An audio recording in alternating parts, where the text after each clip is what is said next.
By now you know his story. The kid who started the social network in his Harvard dorm room, grew it to 1.4 billion users, and became one of the wealthiest men in the world. But Mark Zuckerberg may not be done changing the world just yet.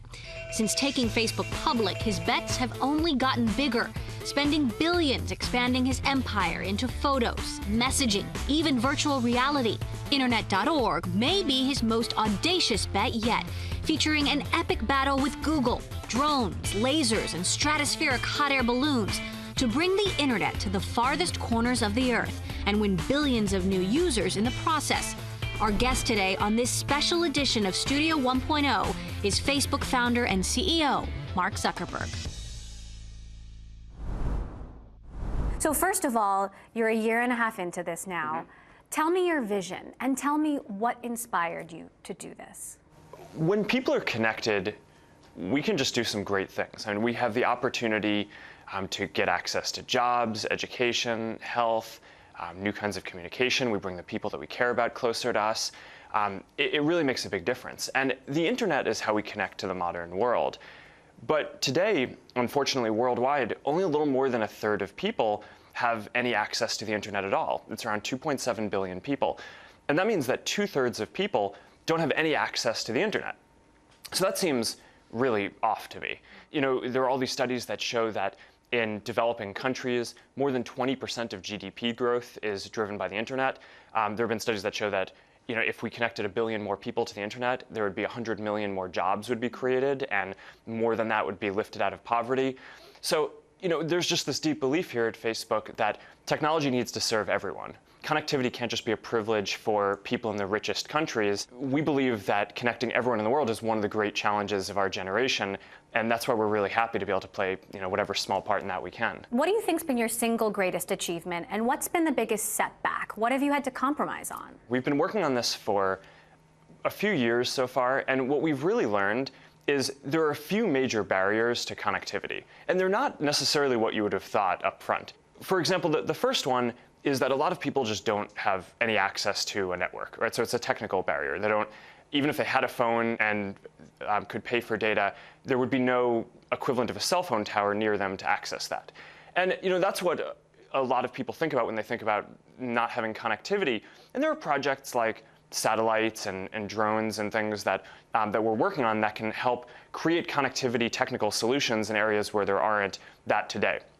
And that's important, but it turns out that that's actually a pretty small part of the problem. Only about 15% of people who aren't connected because of a technical barrier. The next barrier is affordability, right? And you know, a lot of the people who have access can't afford to pay for it. So the solution to that is to make it more efficient, make it so that the network infrastructure that operators are using is more efficient, so that the apps that people use consume less data. And there's a lot of work that's going into that. You know, we've made the Facebook app on Android, for example, I think uses about 5 times less data than it did last year. So that directly goes towards being cheaper for people to use. And we've made a bunch of these tools open for other folks to use as well. But it turns out that the biggest hurdle actually isn't either technical or affordability. It's the social challenge where the majority of people who aren't connected actually are within range of a network and can afford it, but they actually don't know why they would want to use the internet. And it kind of makes sense if you think about it. If you grew up and you never had a computer and you've never used the internet, and someone asked you, do you want to buy a data plan? Your response too would probably be, what's a data plan and why would I want to use this? And that ends up, I think, being the biggest challenge and one where we can have the most value by giving people some free basic services, by working with operators and governments and helping people understand what they can use the internet for to be an on-ramp for everyone. But we're working on all these things. Facebook is a for-profit company. Why call it .org? Is this a nonprofit? Is this charity? You know, if we were primarily focused on profits, the most reasonable thing for us to do would be to really just focus on the first billion people who are using our products. I mean, the world isn't set up equally, and you know, the first billion people who are using Facebook have way more money than the rest of the world combined. So from a business perspective, it actually doesn't make a huge amount of sense for us to put the emphasis in this that we are right now. The reason why we're doing it is two things. One is mission, right? I mean, we're here to help connect the world, and we take that really seriously. And you know, to some degree, you can't really do that if 2/3 of the world doesn't even have access to the internet. So, you know, we just turned 10 as a company. And we decided that in our next 10 years, we want to take on some really big challenges in the world, like helping everyone get online. And that's just an important thing for us, and I think for a lot of other internet companies, and fulfilling this mission overall. Now, over the long term, I do think it could be good for our company as well, if you look at it in a 10, 20, 30-year time horizon, because a lot of these countries and economies will develop, and over time they will be important. But most people who are running businesses don't make investments for 30 years down the line in terms of products that they're going to be building. So you said a year ago when you spoke with David Kirkpatrick at Mobile World Congress, you couldn't construct a short-term model by which this becomes profitable. Yeah. Do you have a better idea now?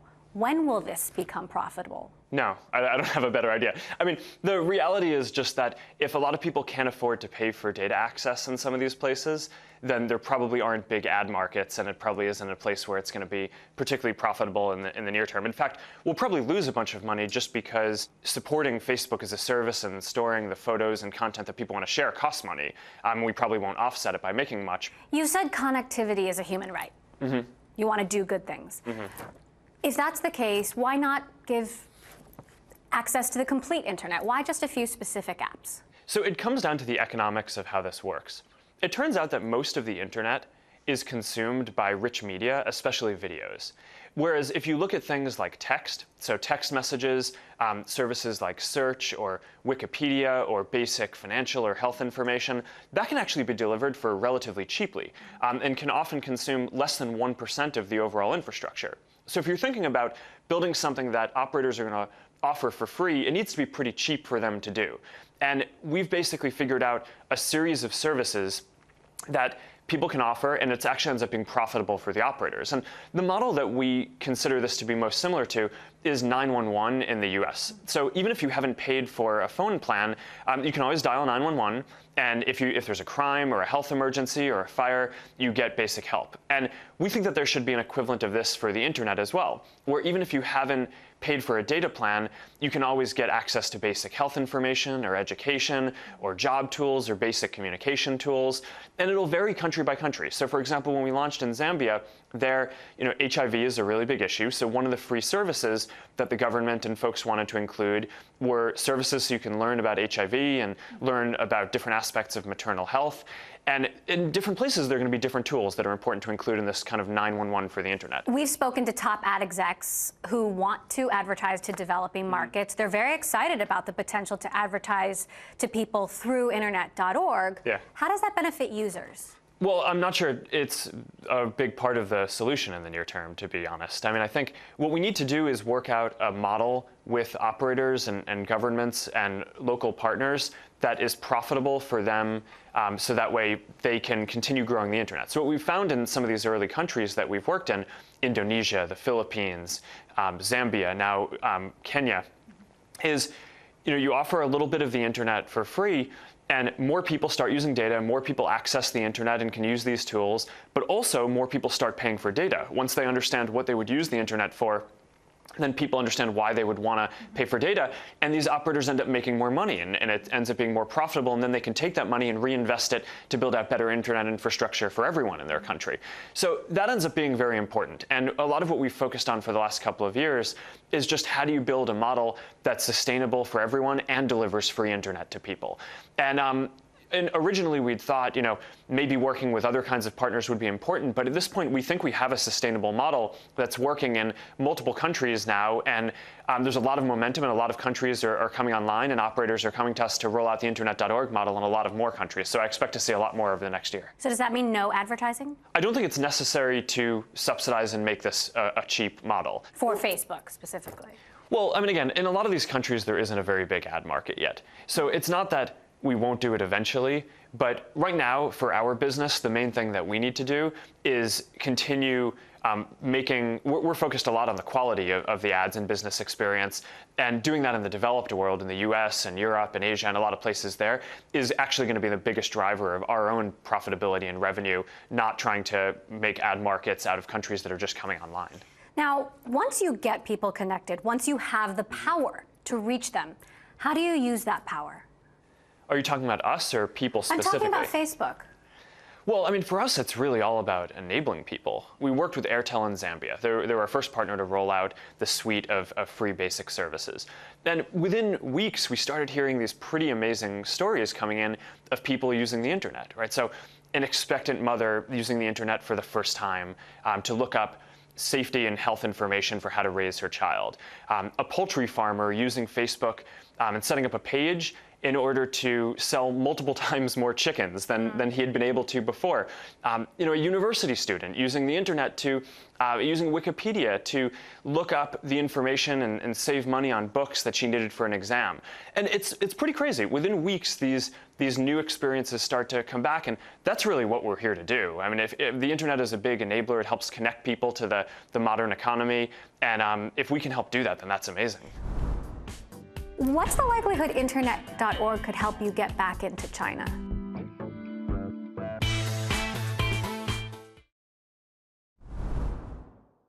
What kind of data are you gathering about these users, and how do you use that data? I don't think it's anything different from how people use Facebook normally. The biggest thing that we've had to do to make Internet.org work is connect with the different operators in these different countries, so for example, Airtel in Zambia, to make it so that people have a very easy way to go buy data when they want to do more things. So for example, you might be browsing Facebook and see a link to news, or you see some video that you want to watch, and that's rich media, so that can't be covered for free, but we make it so that if you tap on that, it's very easy to just write in line, pay, and that's good for everyone. It makes it so that people can now discover why they would want to consume content on the internet. It makes it so that Airtel and our partners can make more profits, so they can continue investing in building out a faster and broader internet for everyone, and it gets more people online. Google is working on Project Loon and Google Fiber. What do you think of Google's approach to connecting the world? Well, the thing is, connecting everyone is going to be something that no single company can do by themselves. So I'm really glad that they and a lot of other companies are working on this. Internet.org is a partnership between a number of different technology companies and nonprofits and governments, and there are folks who are doing things that they're contributing to Internet.org. There are companies that are doing things that are separate, and that's going to be necessary, right? I mean, there's a lot of technology that's going to need to be developed in order to build in order to tackle all three of those major barriers that I talked about. Technical, making it so that everyone has a network near them, affordability, so that way the network is efficient, and social, making it so that people have the content that they need in order to want to get online and consume all this. So I'm very positive on it. Have you had any talks with Google about potentially partnering with them? Would you ever partner with Google? Yeah, I mean, our team is in contact with them frequently, and I talked to a number of folks over there. When we launched in Zambia, I mean, Google was actually one of the services that was in the Internet.org suite, and that's valuable, right? Because in addition to health services and education and jobs and different government services and communication tools, people need to be able to search and find information. And whether we work with Google on that or others in all these other countries, I think that's an important thing, and I'd love to work with Google. They're a great search product. Bill Gates criticized Project Loon, saying, when you're dying of malaria, I suppose you'll look up and see that balloon, and I'm not sure how it will help you. Have you heard from Bill, and how do you respond to that? Yeah, I mean, Bill and I have had a few conversations about this and other things that we've worked on together. And I think the reality is that people need a lot of things in order to have good lives, right? I mean, health is certainly extremely important, right? And we've done a number of things at Facebook to help improve global health and work in that area, and I'm excited to do more there too. But the reality is that it's not an either or, right? I mean, people need to be healthy and to have the internet as a backbone to connect them to the whole global economy. The internet creates jobs. It actually is one of the things that facilitates health. So for example, in the most recent Ebola outbreak, I asked a bunch of folks who were involved in containing the outbreak, what can we do to help? And the number one thing that they said is help us get connectivity, because we need to be able to wire up all these different Ebola treatment units to make it so that we can coordinate the response, and so that people know and can count the people who've come into contact with folks who have Ebola. So it ends up being important. It's not an either or. And I'm certainly not here saying that connectivity is more important than health. I mean, that would be ridiculous. But I hope that we can help out with all of these things over time. Now, one of the things we've been finding, we've been getting some notes from Zambia, and I believe it was something like 200,000 new Facebook users through Internet.org but 300 people using everything else. So I wonder how much do people really care about the free basic services as much as they care about Facebook? One of the reasons why it makes sense for Facebook to do this is because it is one of the big services that people want to use. One of the main reasons why a lot of people get online in developing countries is so that they can connect with people, and messaging services like WhatsApp and Facebook Messenger and social network services like Facebook are some of the most important services that people want to use. So to some degree, it's not that surprising, but I do think more people are using these other services as well. And I know Messenger is part of the suite. In some places, will WhatsApp be part of the internet.org suite as well? It's going to be different on a country-by-country basis, right? So just like the US has 911 that has certain things in it, and different countries, most of them have an equivalent of 911 that have different things. So for some, it's mostly just about health and crime. Some have more things in it than the US does. And Internet.org is kind of going to be like that too. In each country, the governments and local operators are going to need to figure out what services they want to include. Google has Android. How do you overcome not having the hardware, not having Android? Our strategy is just to build things that people really want to use, right? And Facebook is the most used app. WhatsApp and Messenger and Instagram are some of the next most used apps that are out there. So at some level, I think that as long as we're building services that people really want to use and that help people's lives, then it's not as big of a deal. It's certainly a little bit stressful. We feel like we can maybe help people out more or deliver our services a little bit better if we had more partnerships with the operating systems that we were using to build our stuff. But it's not something that I'm that stressed about at this point because there's just, as long as we stay focused on building our own stuff, I think that that's the right thing for us to stay focused on, not worrying about what other people are going to do. You said you hope for more than 1 billion people by 2020. Do you think you can get there?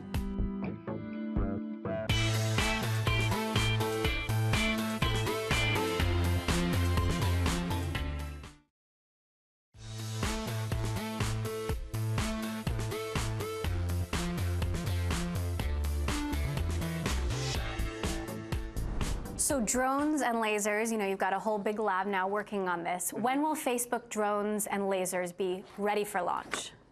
Well, we're going to be testing some in the near future. I'd be probably mistaken if I gave you an exact date on this, but it's that's one of the big technical barriers, right? There are a lot of people who don't live within range of a network, and drones and satellites and laser communication is one way to do it. Microwave communication is another. Are going to be some of the solutions for providing more cost-effective connectivity to people where there are no existing, cell phone towers or infrastructure like that. Facebook's going to be ramping up spending. How much of that is going to internet.org and these efforts in the NASA Jet Propulsion Lab and where you're working on all of this other cool technology? We're definitely investing a bunch in this. We were talking about China. Your Mandarin has gotten pretty good. What's the likelihood internet.org could help you get Facebook back into China? I don't know. I mean, that's not something that we're focused on right now with internet.org. I mean, it's right now there are countries where they reach out to us and say connectivity is a national priority, and a lot of people in our country use Facebook, and if there's a way to work together to do that. So I mean, for example, in Malaysia, I was meeting with one of the leaders in the government there, and making it so that everyone in their country is connected is one of their top national priorities. Similar in Indonesia. India, I think, as well. There are lots of priority around making sure that everyone can get connected.